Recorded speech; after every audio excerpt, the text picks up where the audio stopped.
Hello, good evening, and welcome to a live session with me. My name is Dan Akla. I am your tutor for today. Today, we are going to look at a poetry analysis of one of the poems by Lenrie Peters. Lenrie Peters, born on September 1st, 1932, in Banjul, Gambia, is one of the prolific writers in the African sub-region, and his poems have made it to the academic front. In one of his poems, he said, Lost Friends. We would like to consider that. Now, considering this poem, we would be looking at the themes that are emanating from that poem. Now, apart from the themes, we will also be interested in the literal devices that we can unravel from that poem by Lenrie Peters.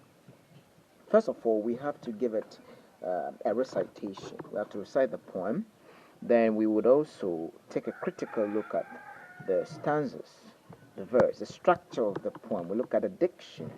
Then we'll also look at the setting of the poem, among others. First of all, let's recite the poem. Join me and let's recite it. Lost Friends, Lenrie Peters.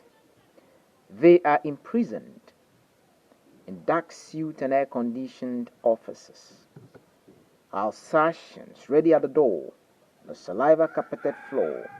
They spend their nights in jet airlines. We change them in mid-air to show how much they there. Drunk from the vertigo of never catching their tails, they never seem to know when not to bite their nails. Their new addiction fortifies their livers. They are getting there.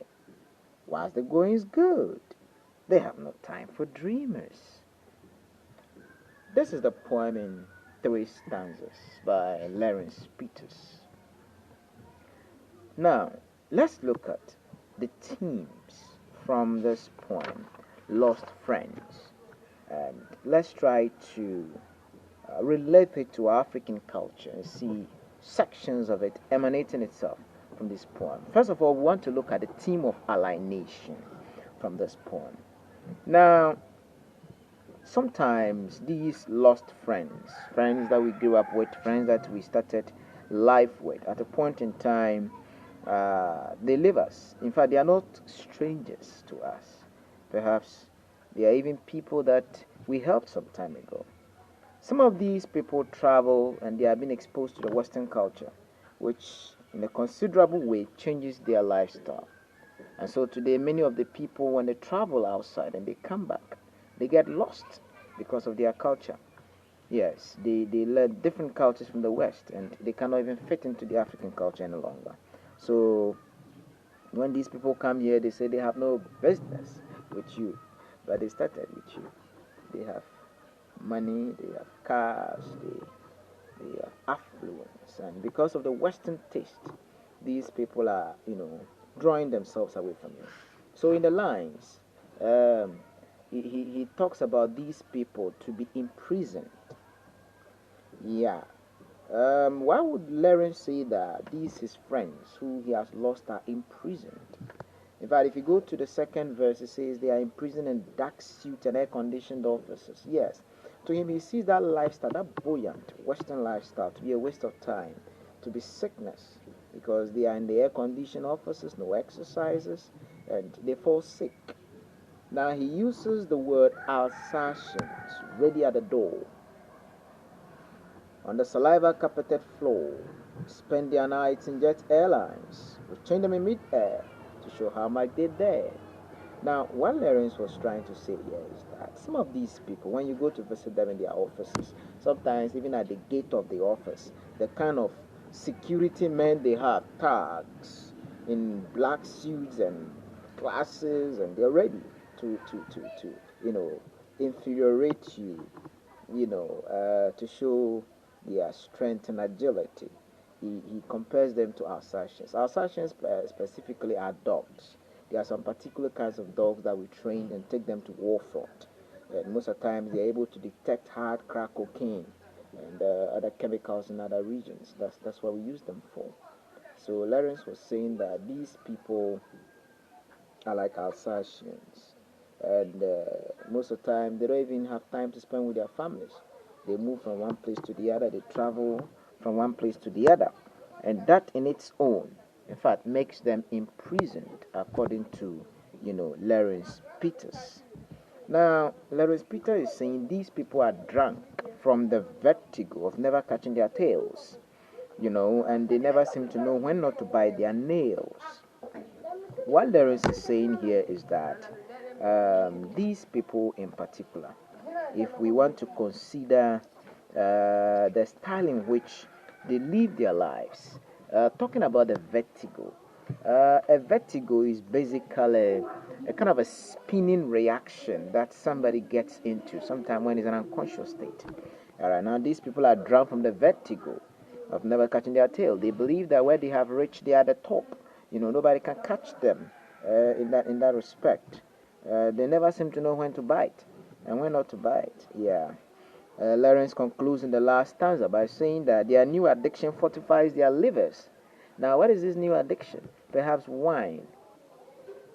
Yeah, their Western taste is now more uh, superior to the African taste. So you wouldn't see them enjoy African palm wine, African cola, and the foods. They come here and they now go for canned foods and the Western taste. So these people, they have new addictions. This fortifies their livers.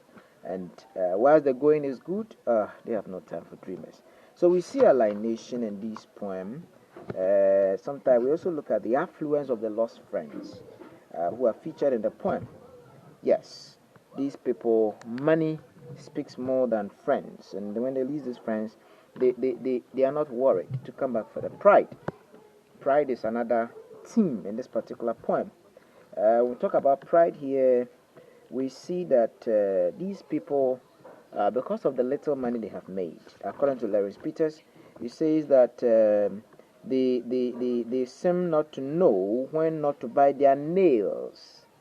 Yes, and they say they have no time for dreamers. So now they call their friends dreamers.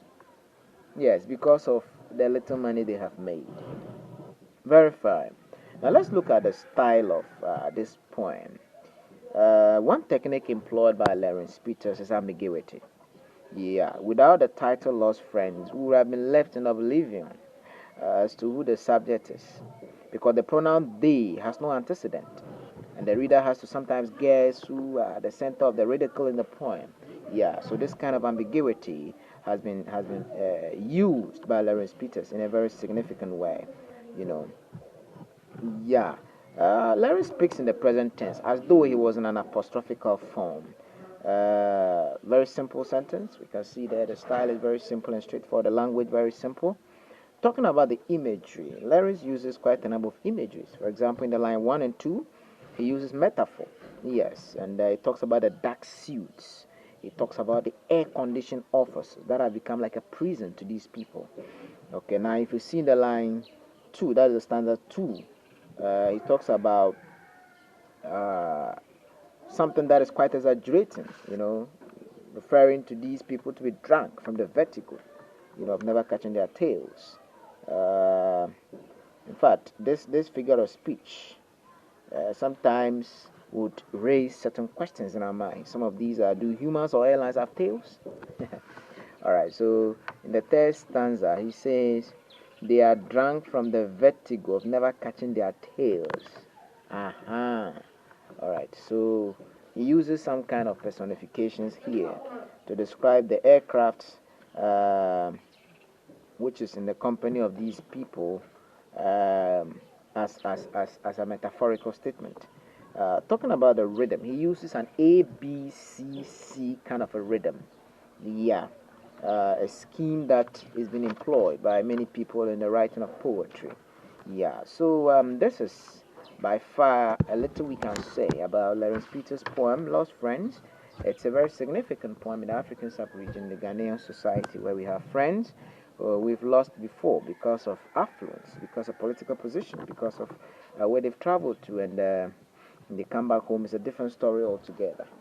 Yeah, so thank you very much for joining me this evening for this live session, Lost Friends. Join me next time, next week. We'll be discussing other poetry analysis. This time we'll be looking at poems from Koku Anyidoho, The Hunt, The Night. Look at Makola, Teresa Enin. We'll also be looking at Silver Wedding by Abena Buja. We'll also be looking at quite a number of them, lest we should be the last, Makosi Brew, and other forms of poetry. Like it and share it, and I will see you next week. Bye bye.